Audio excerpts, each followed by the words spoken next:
It-tlet membri tal-Parlament Ewropew li aktar kmieni dan ix-xahar kienu f'Malta biex ikomplu jinvestigaw is-saltna tad-dritt, jiġifieri l-MP Soċjalista Anna Gomez, l-MP tal-Ħodor Sven Giegold u l-MP tal-Partit Popolari Ewropew David Casa ippubblikaw il-konklużjonijiet ta' din iż-żjara kif ukoll semmew numru ta' rakkomandazzjonijiet li fl-opinjoni tagħhom għandhom jittieħdu biex jiġi assigurat li f'Malta teżisti s-saltna tad-dritt. Fost waħda mill-iktar punti sinifikattivi li sabet din id-delegazzjoni hemm dik li jeżistu gruppi fuq Facebook li xogħolhom u li jabbużaw, jinsultaw u jgħeddu kritiċi tal-gvern u fost il-membri attivi ta' dawn il-gruppi hemm uffiċjali għolja tal-Gvern Malti, inkluż il-Prim Ministru.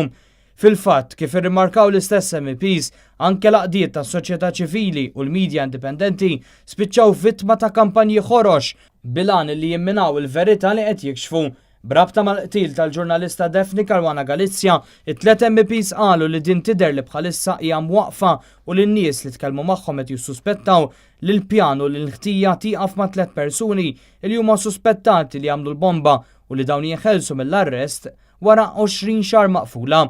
L-istess MEPs irrimarkaw li l-Maġistrat Vella li qed imexxi l-investigazzjoni fil-qtil tal-ġurnalista ġie offrut promozzjoni biex jilħaq imħallef u għalhekk fi ftit ġimgħat oħra se jkun qed iħalli dan il-każ, xi ħaġa li skont l-MEPs hija interpretata biex l-investigazzjoni iddum u tieqaf. Konklużjoni oħra importanti brabta mal-qtil ta' Caruana Galizia hi dik li l-Pulizija jidher li apposta mhix qed tinvestiga t-truf kollha li jistgħu iwasslu minn ordna dan il-qtil. Fil-fatt fost l-oħrajn jidher li l-Pulizija ma investigatx fid-dettall verżjonijiet ta' xhieda ppubblikati mill-midja internazzjonali dwar il-fatt li l-Ministru Chris Cardona der jixrob ma' wieħed mis-suspettati qabel dan ġie arrestat. Ġie nnotat ukoll il-punt li minkejja l-provi tal-involviment tagħhom f'attività kriminali anke kif inkixfu mid-Daphne Project, iċ-Chief of Staff tal-Prim Ministru Keith Schembri u l-Ministru Konrad Mizzi tħallew f'karigi uffiċjali. F'kumment mal-medja l-MP tal-Partit Nazzjonalista David Casa qal li l-Parlament Ewropew se jkompli jara s-sitwazzjoni f'Malta